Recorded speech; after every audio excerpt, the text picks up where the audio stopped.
Welcome to the Non-Essential Podcast. I'm Steve Gibson. I'm Ben Matlock. And I think my dog's going to be bugging us and joining us early in the show today for some reason, so she's here That's too. fucking cool. That's fine with me. Like, we talked about it before we started. Neither of us are bringing that A-game energy today, so cuddly little puppers will just turn everybody around. It'll make them forget that we haven't brought shit to the show this week. If anything, you'll just hear her toenails on the wood floors going, click, clack, and as she prances around. She wants something, but I don't know what. But then you can use your imagination. Just imagine, like, an adorable dog moonwalking. Mm-hmm. And she is adorable. And, like, wouldn't that be a great gif, you know? Share your gifts this holiday season. Welcome to the Moonwalking Puppy Podcast. Yeah. So if you haven't listened to the show before, me and Steve get together every week, whether we have the energy to or not, apparently, and tell each other stories, whether they're history, fact, fiction, just lore from different cultures. One week we might just show up and do stand up for an hour. Please do. About those? Yeah. No, you don't want that. If your tweets from last week were any indication, I think you would kill on Conan. This week, I'm kind of going back to, what I'm best at. And by what I'm best at, I mean what I did first on this show. I'm just going to talk about some monsters from Canada. Canadian monsters, eh? And when you think Canada, what do you think? You first you think hockey, and then you think A at the end of every sentence, and then you laugh a little. And then apologies for everything. Then you realize, like, wow, why was that the first thing my mind went to when I thought about Canada? I'm a piece of shit. But no, you should actually think about these monsters, because if they're real, Canada is the most dangerous place on earth. I was amazed at how big of a variety of mythical beasts Canada has. I'm kind of amazed that I've never even thought of that before, because it makes sense. There's so much wilderness and just vast open land that it's the kind of place that can breed, legends and monsters and that kind of stuff. Well, I've never in my life have I once thought about Canadian monsters or legends. And that would be a mistake. If you ever go north of the border, you're going to want to know about this shit. It's actually I only grabbed a handful of them, but there's tons. I was surprised how many of them seem to be just Loch Ness Monster ripoffs. Just anytime there's a lake, they're just convinced there's a fucking giant lizard in there, apparently. Which is very weird coincidence, given that that's also one of the few places in the world that there's still a noticeable population of sturgeon, which are the most common misidentified fish, but whatever. Yeah. So yeah, and a lot of them also have to do with dogs. Apparently they're really afraid of dogs up there. So if my dog comes back around, it's just sound effects for your story. Right. I'm going to add, some effect to it, but for the most part, yeah, I hired on the dog for this week. So the first one to talk about is the wendigo. And the wendigo, I'm sure you've probably seen it in at least one video game, if not a few. It's one of those kind of popular fantasy monsters, but apparently its origin starts in up north from the Algonquin tribe. Algonquin. Algonquin. Okay. And they believed it was an evil demon that could turn humans into cannibals by possessing them. They believed that humans could become wendigos themselves by choosing voluntarily to participate in cannibalism. And so they always saw it that it was better to kill yourself than to resort to cannibalism if you ever got in some dire survival circumstances. I do love that they say wendigos, the article I was reading said wendigos are easy to spot, which to me implies you can just find them. For something that isn't real, it is pretty... Yeah, I mean, it's funny to call them. Yeah. Yeah. But I mean, its description, yeah, if they were real, they would stand out. They're tall, emaciated, two-legged creatures. They have the head of a deer and sunken, glowing red eyes. Their skin is yellow and like rotting, so it reveals like a good chunk of bone and just skeleton underneath. The tribes also just had them as like a general symbol for greed.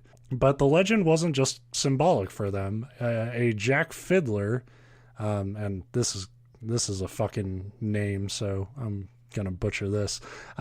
Jack Fiddler was born Zawano Jahigo Galbo. I can see why he changed his name. Well, he was a member of the Anishinaabe, which was one of the last indigenous people of Canada to live under their own rule and law. And him and his brother, quote, Joe, received those European nicknames from white fur traders. But it's, kind of what they came to be known by for, people who could never pronounce Anishinaabe names. So for many years, Jack was a shaman who was revered for his ability to protect his tribe from spells and even summon animals. He was said to have, quote, defeated 14 wendigos, some sent by hostile tribes and others that were his own people who had succumbed to cannibalism. Although they say a few of those cases, like the people hadn't actually eaten human flesh, but they wanted to, I guess, and asked really, to be killed. I've got a hankering for human. Well, we're going to put you down. Jack, you got to shoot me. I want to eat people. And apparently it was that simple. What Jack and Joe saw as defeating demons, Canadian law saw as murdering people. So right. when it inevitably came time for them to try to get the Anishinaabe under their control in 1907, the Northwest Mounted Police arrested the two. Despite the honest belief and testimony of the people claiming that the Fiddler brothers were the only ones who would counter the Wendigo evil, it was to no avail. Jack Fiddler supposedly hung himself in captivity at the age of 87, and his brother Joe was sentenced to death 2 years after their trial. So the one that hung himself, do you think he just knew he was like done, or do you think he was sitting there in jail and he's like, man, this is boring. Wish I had an arm to gnaw on. Fuck. Like, oh no, they got me. I think it was probably, if I have to guess, I'm 87, so right. Fuck this. Which I guess is kind of understandable, like your entire culture's being completely fucking ripped from you, and so even if you were proven innocent, it's like they're doing that as a, like, even though it was, murdering people in the name of like superstition, like for Canada, it was totally a muscle move against a local tribe.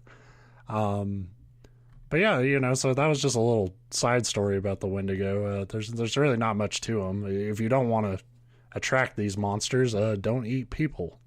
It seems pretty easy. Yep. Next is the Wahila.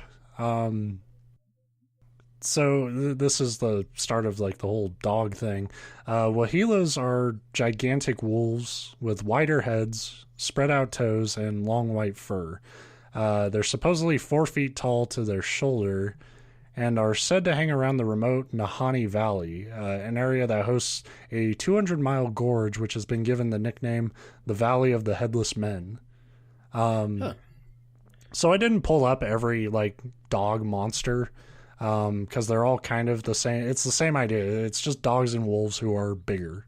Usually. Yeah, that one kind of actually sounds like a polar bear to me, but except a small polar bear, I guess, if it's only 4 feet tall. And not really walking upright. But the reason I picked this one was specifically for this Valley of the Headless Men. So during the gold rush of the early 20th century, two brothers, Willie and Frank McLeod, left in 1906 in an attempt to prospect as many others had done. They were never heard or seen from again for 2 years. People believe the brothers either struck the mother lode of gold or had more likely succumbed to the elements and perils of the wilderness. I like that those are the two options. So it's like either they made it and they're rich or they're dead. They're either fucking loaded and they said, fuck you, we're going to go be rich somewhere else, or they're more likely dead. So that, and they're thinking, sinkholes, gorges, getting eaten by wild animals. Freezing to death. Yeah, I do a lot of... There's really plenty of ways to die, and so nobody really made any efforts to find them. Then in 1908, another prospecting expedition found 2 headless bodies that were later identified as the McLeod brothers. The heads themselves were never found. So that was kind of a weird thing. Yeah, a little. I mean, because if you think, like you said, there's a lot of ways that you can still die and then be like fed on by, there's times that predators or scavengers eat you after you die, but nothing goes for just the head, because that's like the not real. Well, and this would be just, one, you don't really get to call your valley the Valley of Headless Men if just, there's one story attached to it. So in 1917, a Swiss prospector named Martin Jorgensen went into the valley and seemed to settle in pretty well. He built a cabin, developed a small little mining operation, and settlers in the area knew him pretty well. Then one day his cabin was found burnt to the ground, and his skeleton was found among the ashes without its head. No trace of the skull was found among the remains.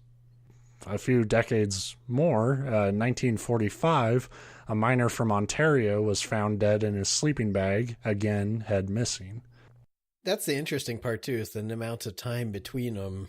Yeah, so it's clearly a pattern. Clearly there's some sort of killer on the loose. And it must be a dog thing. I think that's where you're going with it. Well, I wish I could bring that back around in a more true way, but no. It's some weird, where whenever I looked up these stories, like I pulled it from like 3 different articles, they always brought up this story of a trapper named John O'Brien who was found frozen to death in the nearby wilderness of this area.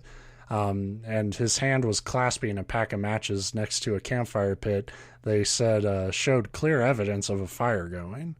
But he had his head, so I don't know what the fuck this has to do with the whole Headless Valley story. Like, it's another kind of like odd death. Maybe he physically had his head, but his brain was gone. That's why he couldn't figure out how to light a campfire with a match that was in his hands. Yeah, so you're probably wondering, what does this have to do with the Wahila? Fucking nothing. Oh, okay. It's always brought up when you pull up like the Wahila in this valley, but a lot of people say it could be these giant fucked up head hunting dogs. But like you said, like animals don't do that. So like the only thing you can think of is like the only species I can think of that really keeps trophies like that is like humans, right? So, right. Or the predator, maybe. Yeah,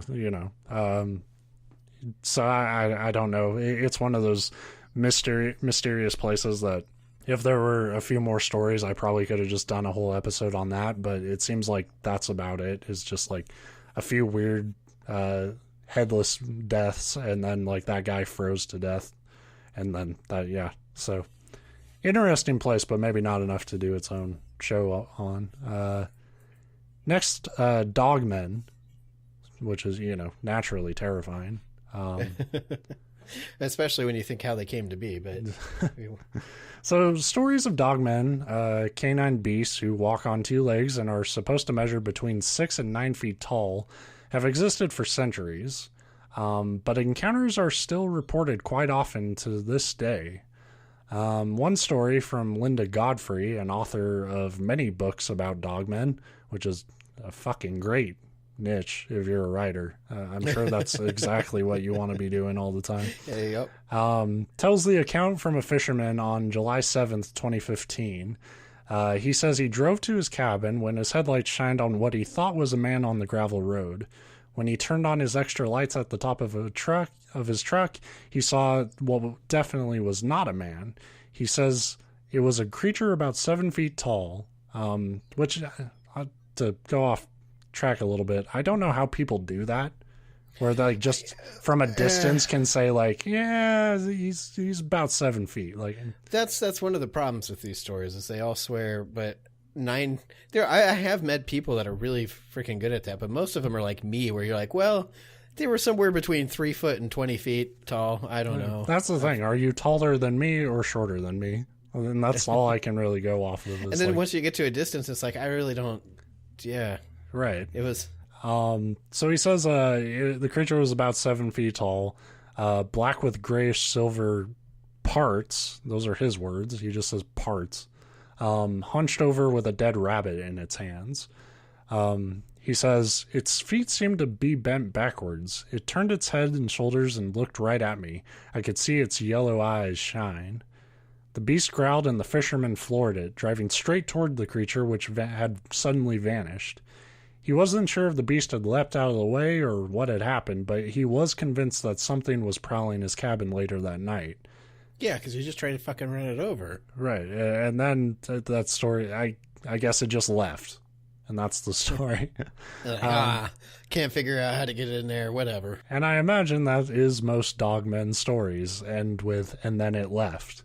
So yeah, there's like a big community surprisingly for dogmen stories, and I actually was getting kind of bummed out like reading these accounts, because most of the time it's like those Bigfoot stories where it's just like I heard some shit while I was camping, you know. But some people, and when you're like in the wilderness of Canada, that's not like, that's the least shocking thing you could tell me is, so there was something moving around, right? Yeah.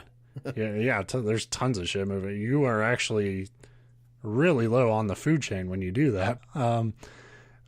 But some people have these like scary woods experiences that they can't explain, and it actually kind of traumatizes them because they just don't have, like, they don't know how to deal with it because they don't have the information to. Right. And so the incident itself is just this blur to them, and then like this like chunk of their world is fucking scarier to them. And unfortunately, my whole method of like trying to get them out of it by saying like there's so much real shit in the woods to be scared of probably wouldn't make them feel better. It just make it worse. So I felt kind of bad about that. It's interesting because when you were talking about these reports and this woman writing about them, I'm sure a lot of people write about them, whatever, but it made me think, because it came up recently, but I don't know if you've ever had to call like the police or just 911, like an ambulance or something. But it's like the most awkward, like I hate making those calls. Unfortunately, I haven't had to a lot in my life, but there have been a couple times.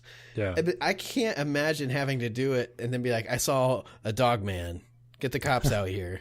Yeah. Like one time I had to call the cops because I heard like screaming like outside, and it wasn't like an animal or something. Like this is where I live kids now. Play. Right.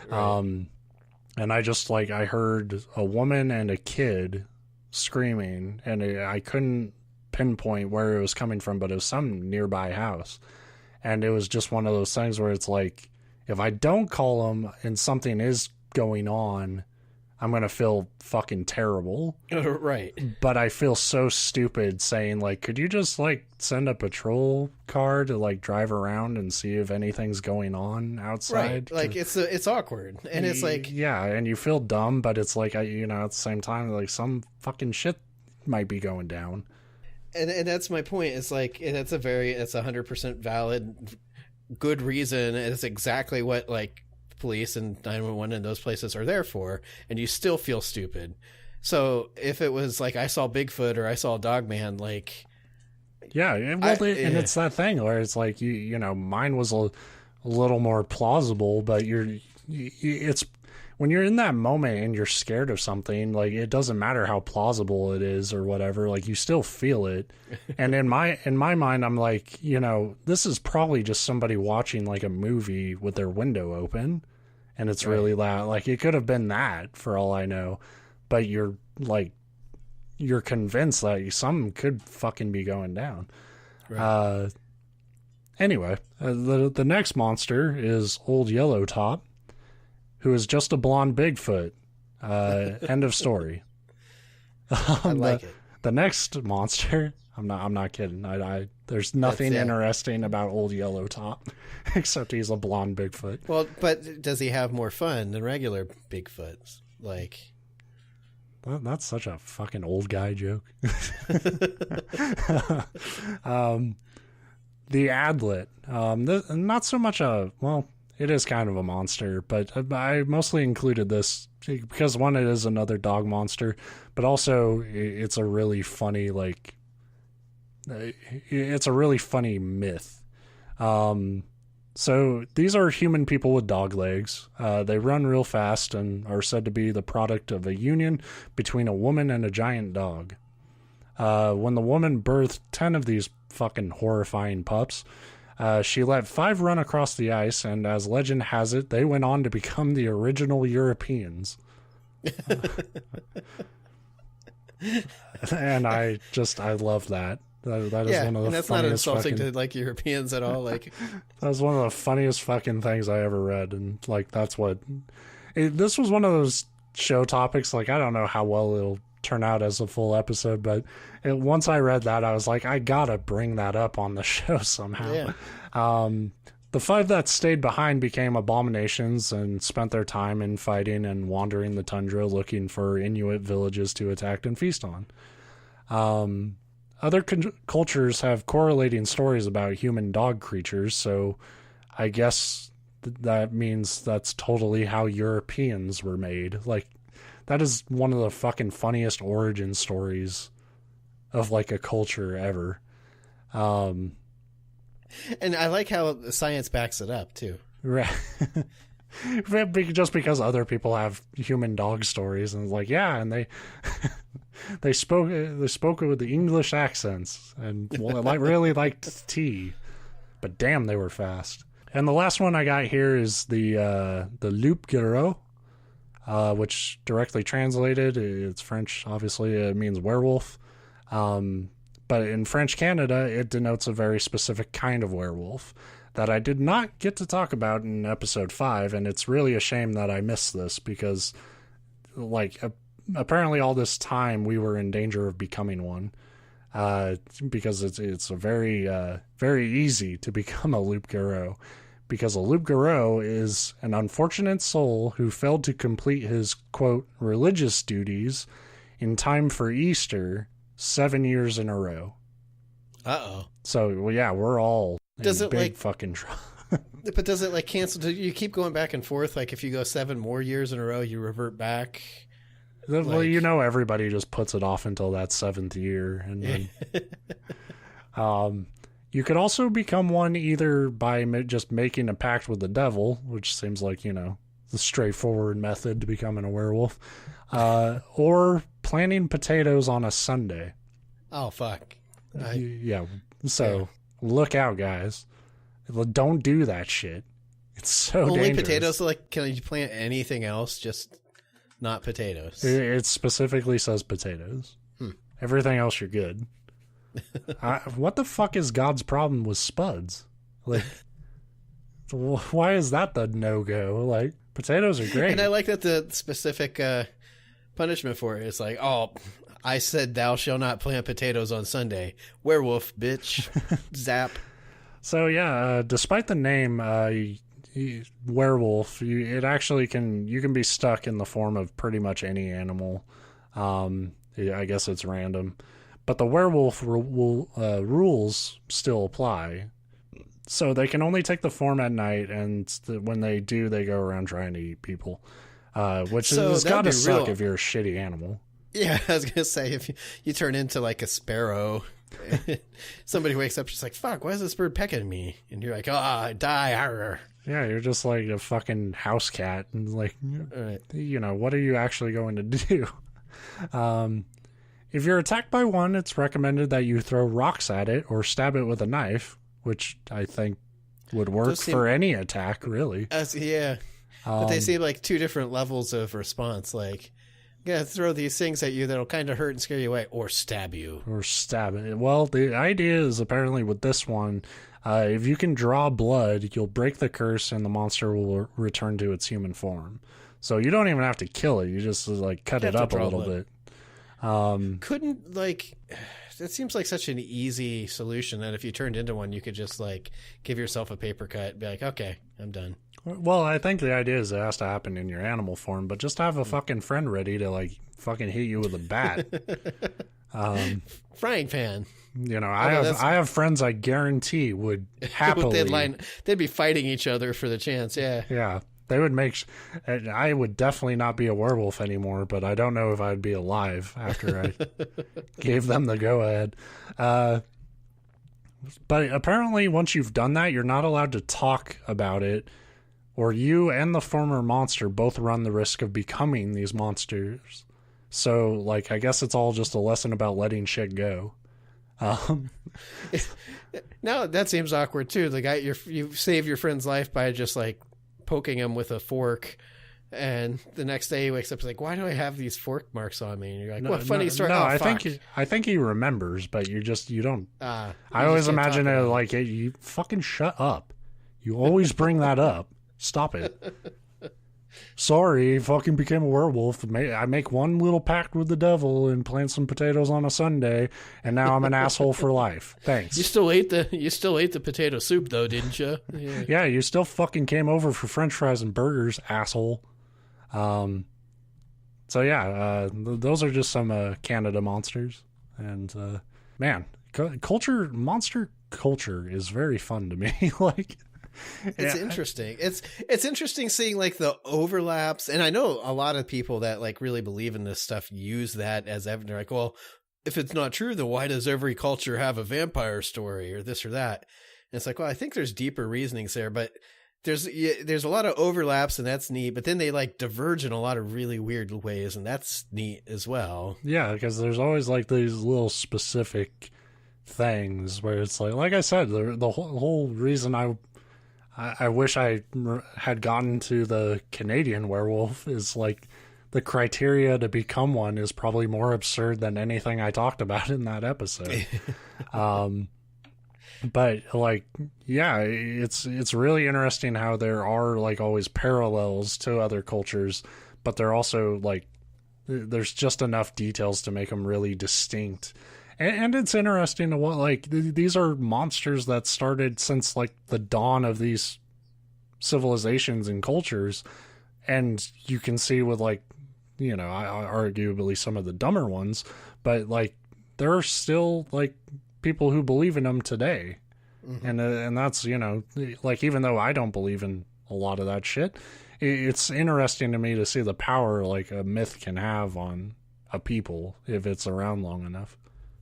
Right, and then to see some of the cultures, when I say the culture, I don't mean like, oh, the backwards, like, oh, look at these, whatever, because even our culture, there's things that we do that trace back to these kind of beliefs that, like, it just becomes ingrained. Well, right, like, there's so much about, like, modern day, you know, we were talking about Canada, but where we live, modern day America, where you can see, like, a lot of the dumber shit we do is tied to old fucking beliefs that were dumb back then, but we still fucking go forward with them. It kind of makes you wonder, too, if, like, really they knew back then that it was fake. It was, like, their version of our B movies, but then, like, over time, people forgot that they were supposed to be dumb and started taking them seriously. Yeah, totally. Like, idiots were just like, no, it's real. It's like, no, I'm telling you, I made that up. I personally made that story up. No, that's bullshit. And then 3 generations removed, then suddenly the person that made it up's no longer around to, like, point it out. Refute it, yeah. Right. Yeah, so that's what I got this week. What about you? Man. What do you have to say for yourself? My topic's, as I said, what I said on Twitter, it's right up my wheelhouse. It's kind of depressing and it kind of make you mad. And it's also one of these topics that I'm going to start with a disclaimer, which is always fun when you have to like start by stopping all momentum to have a serious disclaimer. But my story this week involves the Mormons. And I mean it's going to take place in Utah, like at the founding of the Mormon Church, which wasn't founded in Utah, but right around that time. And so the group involved are Mormons. But I want to point out that this story is not about like, oh, Mormonism as a religion is bad or Mormons are bad. This story happens to be Mormons. And they do bad things. This is actually a samurai story set in Salt Lake City. So. And it involves some bad people, but every religion has bad people, and religion's probably the biggest excuse to do terrible things that humans have used over the course of forever. So I just wanted to, like, I got to the end, I'm like, I should maybe put a disclaimer in here so it doesn't sound like I'm like, look how stupid this, like, I'm religion is. glad you put that in there. I was worried we were going to lose our Mormon audience for a second there. Like... So anyway. I mean, it's probably a good idea, but it's really funny to me, like, to try to, like, we're not bashing Mormons. Like, I think I've already done an episode where I unintentionally did a lot of that, and so... Yeah, and that was exactly the episode I was thinking of, too, and not like, oh, we should have, but it's like, yours was a little more removed, because it was, like, specific. This, like, literally involves the core of the more... In fact, Brigham Young is going to be involved in this story. Brigham Young, more like Big Papa Young. But anyway, so in 1850, the United States took control of the Utah territories, which upset the Republic of Mexico because it was their land. But it also upset the Mormons, who had recently set up home there in the Salt Lake Valley. The Mormons were worried that the United States would use this like newly won ownership as an excuse to come in and do some of that good old-fashioned religious persecution that, you know, we fled to start a new country to avoid and then immediately started doing ourselves. Their fears were probably not completely unfounded, given that their founder, Joseph Smith, had been murdered by a lynch mob just like 6 years prior. So there was already some violence and tensions between Mormons and the rest of the United States. United States President James Buchanan, who really was a president because I checked, announced plans to... I always laugh and say, we're not educated enough in this country. And then they said President Buchanan. I'm like, wait a minute. That doesn't sound familiar. That's a really good point. Like, we read kind of a lot of articles and shit to try to get the show ready every week. And truth be told, I don't fact check a lot of shit. So it's like, because we go into this to try to just make it entertaining. We're not trying to actually inform you about any of this shit. But I think about like so many articles could just make up presidents, and I would just probably nod and be like, yeah, of course, that guy. That's what literally I read President Buchanan. I'm like, Buchanan, that doesn't ring a bell. Let me check this out. Because I didn't know if they meant like president of the United States or like president of Utah. And, James Buchanan was with like 13th president. Who knew? I'm the leader of the Free Salt Lake. But anyway, he did announce plans to move federal troops into the area, and the Mormons were sure this would mean war with specifically them. It's true that the United States was uneasy with the amount of power that the Mormon Church had over their followers, but it's more likely that the troops were ordered into Utah as a response to the Native American presence and the still fresh war with Mexico. Don't worry, friends. We're much more worried about brown people. Which is a phrase that still holds true today for most in the government. It's very uniquely American. Anyway, yeah, I mean, and then... It was weird to me that the Mormons first thought were they just got control of this territory. They're coming for us. When if you're fighting a war and you get control of a new territory, you tend to have to defend it. You can't just be like, it's ours now. But we're going to trust you guys to stay out of it. We're not going to defend it in any way, shape, or form. So anyway, there were plans to move troops out to Utah. The church's new president, Brigham Young, vowed to fight and avenge the death of the founder and prophet, I already forgot his name, Joseph Smith.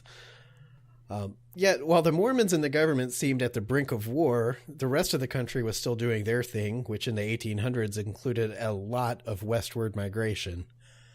And that's where the Baker-Fancher party steps in. They were one of these groups of 120 to 140 men, women, and children that left from Arkansas, setting out to California. They were a big mix because it is one of those things where it seems weird to me today, given how easy it is for us to travel, cross country and even around the world. But it didn't start out as this like big party. There was just multiple caravans, and they would just, you'd be like, oh, where you guys headed? That's where we're headed too. Let's form up. And so like just over the course of leaving Arkansas, all these groups came together and became known as the Baker-Fancher party, because two of the big caravans in the group were the Bakers and the Fanchers. They were a mix of, they were mostly like pretty well-to-do people. Like they were already established prospectors. Some were traveling to visit or move in with family that had already moved out to California. Some were just looking to start a new life, ranching avocados or running vineyards or whatever it is that you do in California. When you're well-to-do and la-di-da and fancy fance. And... So for most of the group, their destination was California, but the trip would take them through Utah in a lovely place called Salt Lake City, which that sounds like the most awful, like Salt Lake just sounds like one of those terrible, like acidic, like Death Valley, nothing lives here places. And I know it's not. I know it's very nice, but seems that's like just a place in a Zelda game. Like, like you got to go to the Salt Lake to find fucking Death Mountain. But that was the only city in Utah, really, any big place to stop and resupply. So that was, of course, their plans. When they got to Salt Lake, the Mormons were suspicious of the travelers because, again, they were preaching of a coming war, and that definitely it was going to come from, families with women and children and not soldiers or whatever. So they refused to sell the travelers any supplies. But because they weren't total assholes, they did offer to lead them to an area known as the Mountain Meadows that would be a totally safe place for them to set up camp. It was, according to them, a great location with gorgeous views and offered complete security from dangers like, murdering Indians and stuff. We won't help you at all, but come to our lovely estates. Yeah, pretty much. So the travelers were likely confused and upset why they couldn't resupply, but they were happy to take the host's neighborly, non-asshole advice. Except unbeknownst to them, while they were being led to Mountain Meadows, a pair of members from the Mormon church were busy contacting the local Native American tribe, the Paiute, I think is how it's pronounced, and warning them of a group of dangerous white men who would be passing by, and heavily implying that it would be of vital importance that the Indians hasten to defend themselves by attacking these invaders. So basically they're like, oh, move over here, it'll be safe. At the same time, they're going over to the Native Americans in the area saying, hey, these guys are dangerous. They're going to be right here at this location. You may want to do something about that. And that's a fucking historically asshole move. Mm-hmm. But I have never ridden in a caravan before. But I feel like my reaction would be like, okay, if you're not going to resupply us, why the fuck would you help us find a safe spot? Like, why would you trust any word out of their mouth? Families in the caravan had done this before, so it wasn't like a bunch of just greenhorns from New York City or whatever. I don't know. But just general human interaction. You would be like, all right, they're up to some shit. Right. But who knows what excuse they used for not supplying them. They could say, oh, we don't have it to spare, or this, or I don't know. But it gets even better. John D. Lee, who was a surveyor and Indian agent, which I had to look up. I'm like, does that mean like he was Native American, but he became whatever? No, he was a Mormon church, leader. But you could, at the time we had the Indian agents, who were people that were like actually literally licensed with the U.S. government to conduct business and, do interactions with the Native Americans. They'd broker treaties and trade deals and whatever. So apparently you could get licensed for that, and that's what this guy was. And congregational leader Isaac C. Hott armed the Paiute, or Peyote, I don't know. Peyote is the cactus. Peyote is the wonderful substance that we all take. And I kind of was wondering if it came from the word came from this tribe. But anyway, they armed them, and they thus figured nobody would ever suspect that they were actually behind the coming battle. But it wasn't simply enough to simply trick some Indians into killing 140 passerby. So on September 7th, 1857, a group of Mormon militia painted their faces and dressed up like Indians and joined the tribe as they launched a surprise attack on the camping travelers. So they talked the tribe into attacking them and then dressed up to look like the tribe because they didn't want to take any of the blame. and then joined in on the attack. Wow. Right. Is, well, I didn't think, slaughter could get worse, but you basically throw some blackface on it. It's like, wow, there are Right. tiers to this. So, of course, the attack caught the Baker-Fancher party by surprise, but they were able to circle the wagons, like literally, because that phrase actually came from doing this. And they took up arms and were able to kind of defend themselves. There were a number of people killed and injured in the initial attack, but, before they could get their wagons in a fortification. And it talked about, even one of the articles, how, of course, circling the wagons gives you a circle of wagons, but they actually, you have to take the wheels off to lower them so that you can't just get shot underneath them. And they would dig a trench. They basically, in the midst of being ambushed, were able to do this and defend themselves. So that's where it shows that they weren't completely, out of their league here. The battle lasted for 5 days, and things weren't looking great for the travelers. They had no real supply of fresh water. Their ammunition was running low, their food was running low, but their defenses had held. On the other side, the Mormons who had joined in the assault began to grow concerned that their cover had been blown. So that's what they were concerned about. Well, fuck, by now they had to figure out that... Well, yeah, because your one selling point was we would be safe. And, yeah, that didn't fucking happen, guys. Well, and I think they're starting to figure out that it's they've got eyeballs and they lived for more than 3 minutes, so now they can see that we're these goofy-ass white guys wearing, paper bag Indian vests. They were doing, the fucking Atlanta Braves tomahawk chop, and, turns out no Native American tribe ever did that. They're shit, we're not blending in. So... if you're worried that the worst thing that I'm going to talk about today is tricking a bunch of innocent people into thinking you're helping them just to ruthlessly and needlessly slaughter them, don't worry, it gets better. That's not the worst part. The worst part is heart disease. Yeah, this is a Steve story, so it always gets better. On day 5, with both sides wearing down, 2 of the Mormons who'd been attacking the group wiped their faces clean and changed back into regular clothes and marched with a white flag towards the wagon. They were actually joined by that John D. Lee, the Indian agent guy, too, who was, of course, totally a part of all this. They explained that to the besieged settlers that they were a rescue party who, having learned of the conflict, managed to negotiate a truce with the savage Indians and told the pioneers that they would personally escort them through the territory as long as they turned over all their cattle to the Peyote Indians. Right. So the settlers were welcoming, to the help, and they were relieved to be moving on. So at the request of their escorts, they were split up into 3 groups, and the men were, of course, immediately executed. The women and children were handed over to the Indians, who promptly executed them. The Mormon militiamen were then sworn to secrecy and agreed to blame the entire thing on the Indians, which was their plan all along. But because they weren't total monsters, just kidding, yes they were. Yeah, that's here's the redeeming part. They spared the lives of the 17 children who were under the age of 7 years old because, according to them, they were too young to go telling tales. How fucking good of you. Right. But because they had just fucking slaughtered all their parents and friends in front of these children... they're as good as dead.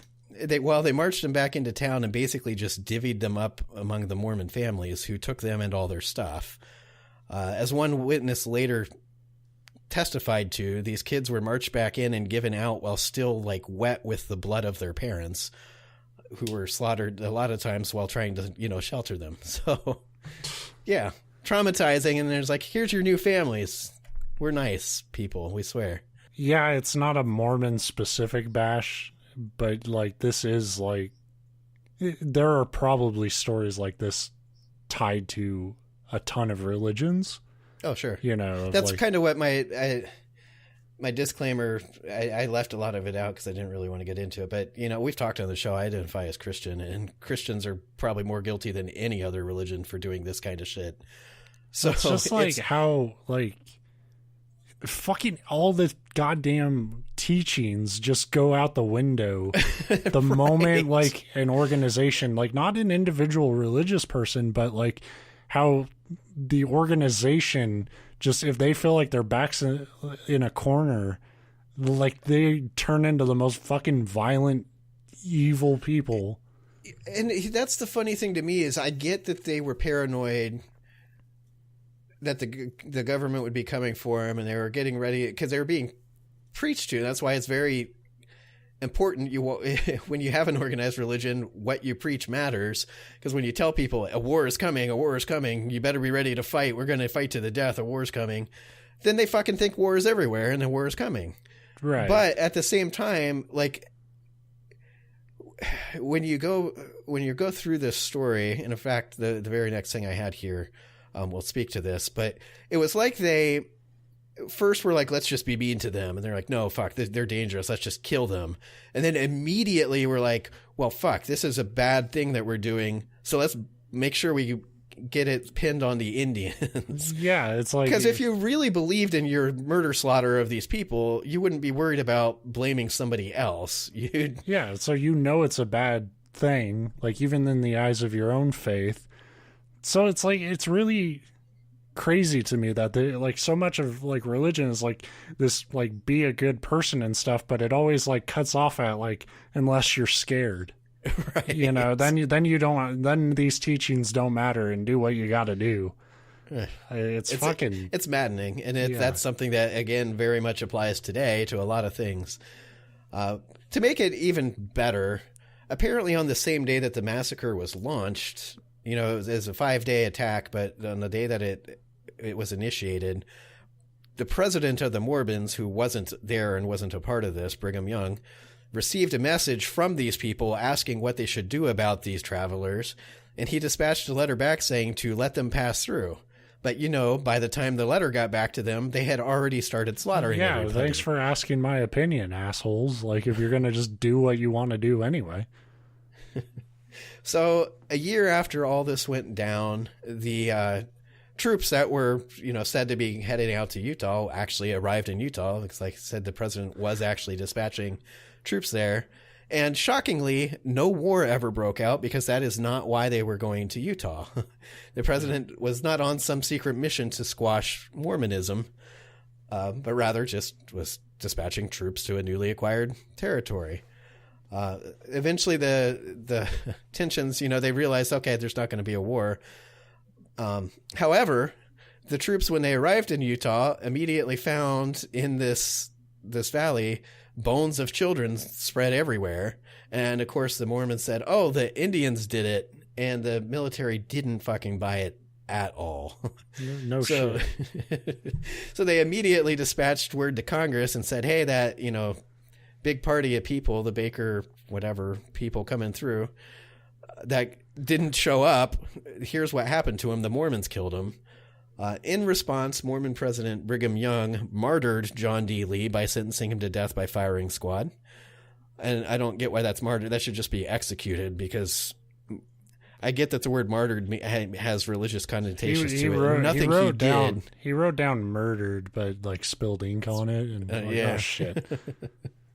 So John D. Lee was sentenced to death. I think a couple of the people involved were sentenced to death, but he was the main. Fucking good. And for his part, just before his execution, Lee stated, "It is my fate to die for what I did." And it's like, yes, it is. So you understand that what you did was wrong. But then he goes on to say, "But I go to my death with the certainty that it cannot be worse than the last 19 years of my life have been." So he turns into like a goth teenager or something. Like that's really weird. Like, it made me look up. I'm like, well, I'm going to look up John D. Lee. Like, for one, like I said, when you Indian agent, I kind of picture, especially when everybody involved is being shitty. You know, back then, a lot of times you'd have the white settlers that would like kidnap a Native American kid and make him one of theirs, but then he never truly was. Like, and that's like the worst thing you can do to somebody is remove them from their culture and raise them as your own, but then not accept them as your own. So they're left without like a identity. And I thought, well, maybe that's like, because a lot of the times these people that were supposed to interact with Native Americans were Native American because they were familiar with the tribes and the language and all that. But nope, dude, totally white Mormon dude from like Illinois. And, you know, reading about his life, he was a frontiersman and he was successful. And I'm like, where the fuck did this, like, it can't be worse than the last 19 years. Because when you read about them, there's nothing in it that sounds particularly bad. He's like, God damn, I hate Utah. Please get me out of here. Apparently, but that was the first time it surfaced. So that's really the end of my... Like I said, it wasn't a real long story this week.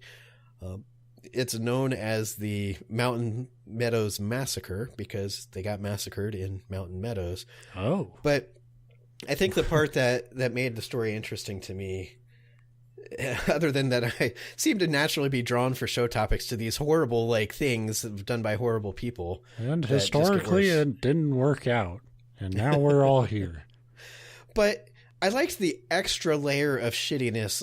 Like you said, it's like you like to think that when you're slaughtering 140 innocent people that include women and children for no fucking reason whatsoever other than you're paranoid as shit, it's like, yeah, you can't get worse than that. But then it's like, but then we're going to blame the Indians because they're savage and everybody will believe it. Which is so funny. Like, I was just thinking the word savage was used against them, like against Native Americans. Yeah, all the time.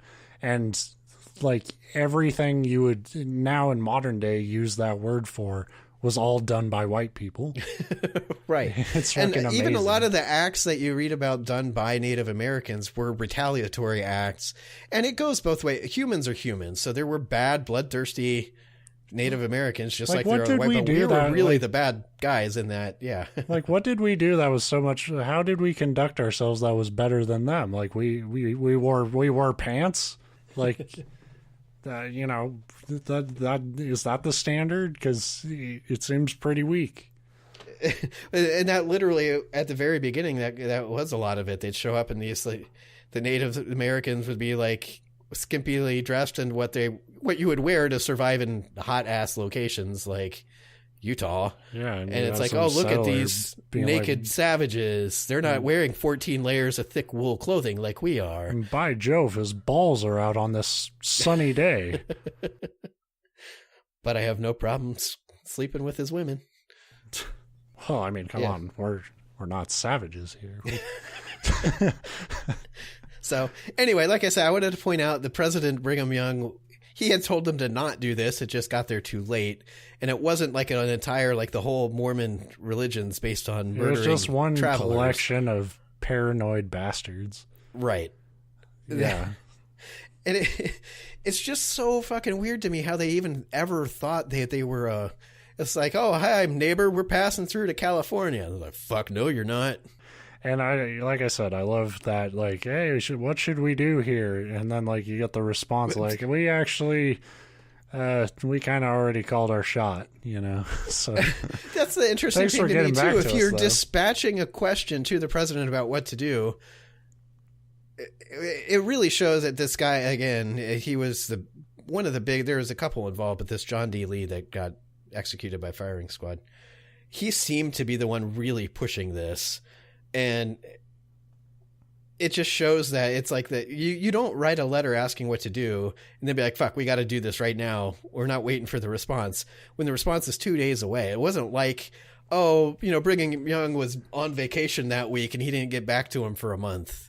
Yeah. It's like, yeah, you're like, you know, there's a like response coming. And you're like, we can't wait. We must put together this really elaborate evil plan now. But why must we do it now? Well, if we don't do it now, they might move on. It's like, well, don't we want them to move on? No. No, because they will kill us. They'll circle round. Yeah. And just like, you know, it's that thing of like finding like children's remains and shit in the area. Like, you know, because they knew about it. The Mormon group knew about it. Obviously, that it was their plan. Like, that is your, like, are we the baddies moment, you know? Like, that should have been like, wow, we fucking doomed ourselves. Like, well, and it's funny because the whole time they're talking about how paranoid they are that the government's looking for any excuse to just come in and like slaughter them all and break up their religion. Because if you're not familiar, you know, the Mormon religion's not very old. And at this time in the 1850s, it was only couple decades old at most. And I didn't go back to get like the exact like start date of Mormonism, but it was a brand new religion at the time, but it had grown very fast. And So there were tensions there. You know, that's something when Right. if this giant religion all of a sudden sprouts up, you're going to pay attention to it. But they acted like, we're on eggshells here. You know, they're going to come in and just slaughter us all for any reason. We got to be ready. And then the federal government, you know, the military does show up and they're like, hey, there's dead kids. Did you do this? And they're like, no. And they're like, yeah, you did. Yeah, you did. Caught you. Okay, so we did. And they're like, well, we're going to execute one of you at your own person's request. Like, that tells me they weren't really on the brink of war, because if you're looking for an excuse, finding a bunch of slaughtered pioneer children would probably be a very, very easy excuse to use to say, hey, we needed to go in and wipe out these Mormons. But they obviously had no interest in doing that. It's just kind of like what I said. Like, there's something really like funny and also kind of tragic about like historical examples of like religious people being like, they're going to take our religion. Quick, everyone, let's go to hell. You know, like just to like go immediately to like the worst degree of like behavior. Yeah.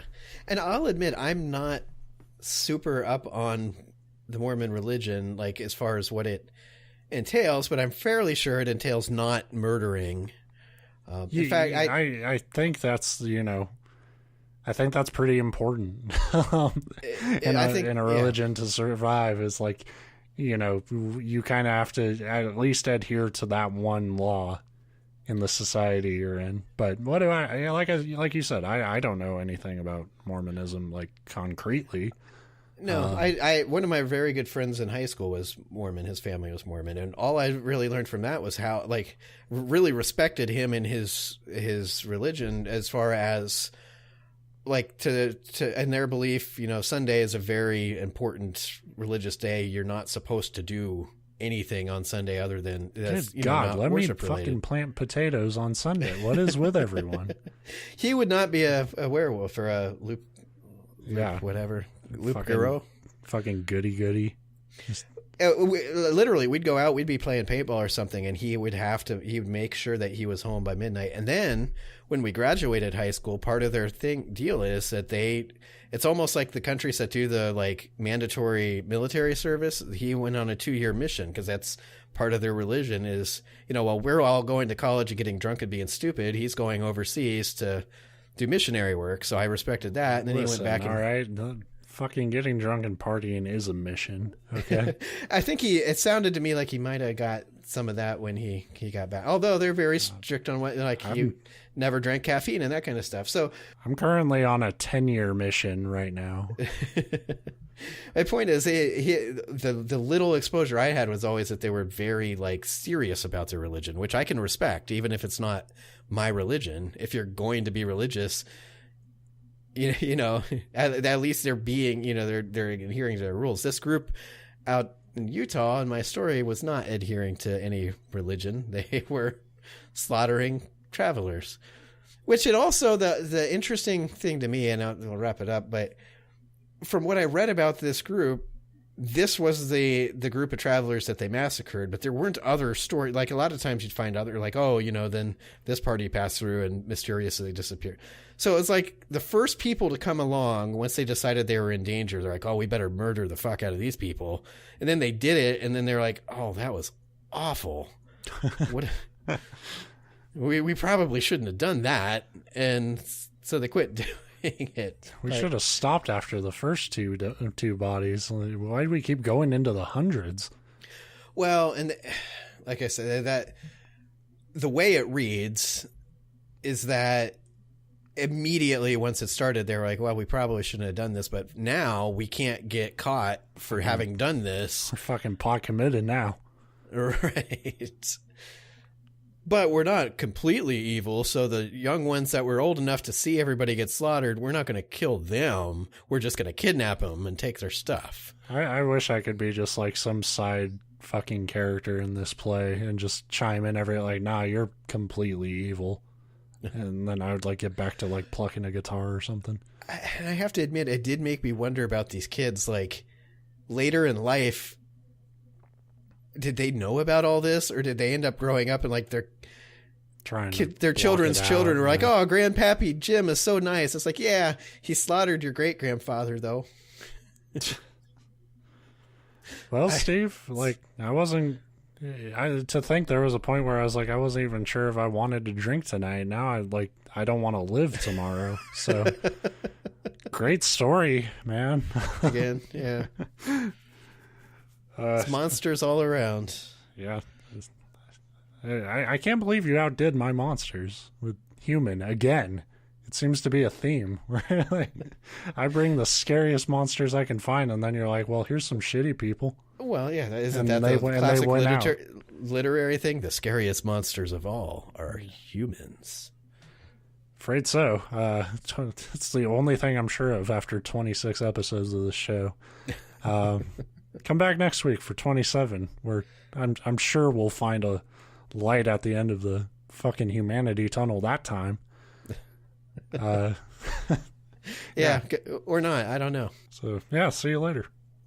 Goodbye.